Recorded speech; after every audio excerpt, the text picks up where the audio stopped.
All right, so the rule changes this year. Has anyone seen the rule changes? They were released a couple weeks ago. If you have, you're already ahead of the game. But there's a few, not many, that they've changed. One, they've added the part in goaltending where the offense can no longer commit goaltending. And I don't know about some of you, but I wasn't even really aware of this, because why would an offensive goaltend? But it was possible before by the way the rule was written, so they've eliminated it. All right, so the offense can no longer commit goaltending. They've also added, if the ball hits the glass and then it is blocked by a defender, it is now considered on its downward flight, so it would be considered goaltending. Again, it just provides some clarity, and it's supposed to make it easier for us to be able to call goaltending. I want to buy your house. I can pay you cash for your house no matter what condition it's in. If you need to sell your house for any reason... Okay. They've updated the definition of a player being on the court. It's really no different. The rule isn't really changed any. They just tried to clarify it. And it's important. Why? Because bench players, when they do something, it is directly the result of the coach. So they would either get a indirect technical foul on that part of a situation or not. If it's a player, they don't get an indirect. So that's what they're trying to kind of shore up with this rule. They've eliminated, this is a wonderful thing, the little trapezoid. Remember the little throw-in diagram where you go from the free throw line to the corner of the court? Everything below that is the end line. Everything above that is the sideline. They've eliminated that little trapezoid imaginary line, and they're now using the three-point line to determine where the throw-in will be.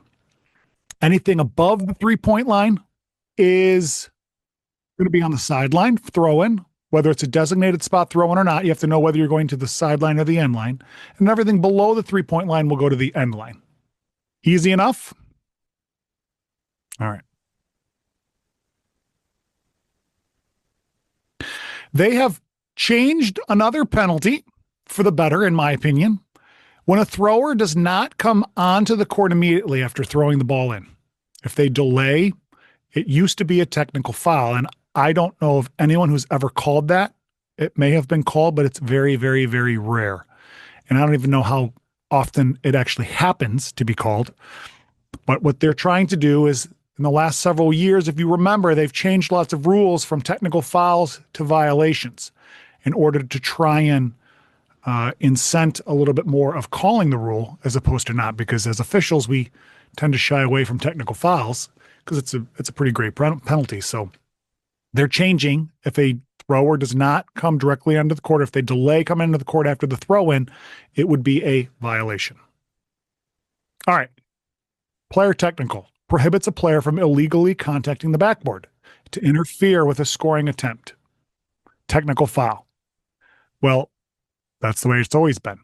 But I believe the reason that they put this in here and they've changed this is because the next rule is they've now said it's basket interference if you strike that backboard and cause it to vibrate on a shot attempt. So remember, it used to be if you went to block a shot and you slapped the backboard and it was part of blocking the shot, a legitimate attempt to block the shot, it was either nothing or it was considered a technical foul. Now they're saying, okay, if you're trying to block the shot legitimately and you contact the backboard and it vibrates, that's basket interference.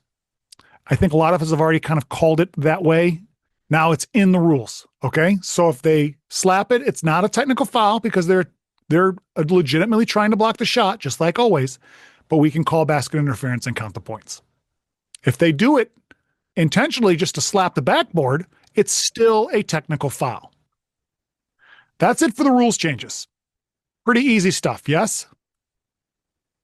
The points of emphasis, and this is all I know, they didn't get into, at least that I have seen, the reasons why or a further explanation of the points of emphasis, but they are going to focus on bench decorum and communication, faking being fouled, as it's the second year we're going into that, and contact on the ball handler. So just stay tuned for more information on those, but know that those are going to be points of emphasis for the 25-26 season. Let's review the rules from last year real quick because there were quite a few, and I just want to jog your memory so you can say, oh yeah, I remember. I didn't have any of those, but I'm going to be ready this year in case it happens. If you remember, I think they either just shored up the definition of electronic devices of what you can and can't use. You can use the iPads, you can record video, you can't show the video still to the official. And I think their big sticking point was they can't have stuff in their ears so they can talk to someone on the sideline. Those kind of electronic devices are prohibited, but you can use the iPads and the video and the charting and all that stuff. They put in some language about the non-official score. If there's multiple scores at the table, the non-official scores, if there is a records that do not match up, it's on the non-score to initiate that. They're not requiring the scorer to do that. So again, that's more in like a tournament situation. For substitution, if you remember, they said if you beckon a coach onto the court for an injured player, that player has to come out. The coach can no longer refuse to come onto the court and let their kid get up on their own. If you beckon them, they're out. That means they need to be attended to. So I think that's a good thing because we don't ever beckon a coach on for nothing, right? We think that the kid needs to be checked. And so that was the rationale behind that. They also added the 20 seconds to fix blood. If you remember that, they've allowed a logo on a jersey where it was never allowed before. They changed the basket interference to allow hitting of the net and letting the judgment of the official determine whether it affected the shot or not. And if it didn't, then it wasn't basket interference. That was a good change. They added or changed the penalty for not passing the ball to an official immediately after the whistle. Used to be a technical foul. Now we can give them a warning. They added a definition for flopping, faking being fouled. It was always a foul, but they just added a definition. And then they changed the penalty with the first one being a warning, second one being a technical foul. They also added the out of bounds, where if a player is contacted by anyone out of bounds, they're considered out of bounds, even though the ball maybe doesn't touch them. All right. Lastly, the last three, they added in the closely guarded, where there's no shot or there's no closely guarded count for a dribbling player. And this is only for shot clock games. Just remember that you do not have to have a closely guarded count. If they want to dribble closely guarded for 30 seconds, fine, but then they lose the ball because shot clock is over. All technical fouls in the pregame offset. That was always good. So if you've got one team that dunks and the other team that dunks, they offset. You have one team that has not enough kids in the book, and another team that has some other administrative, they offset. So you would still start with the jump ball. They both would get their technical foul still. It would go toward the bonus, but you wouldn't have to shoot them. That's only if they are equal.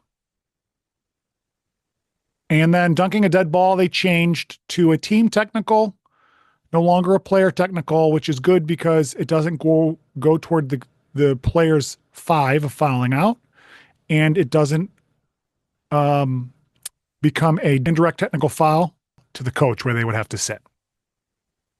That's it for the rules changes.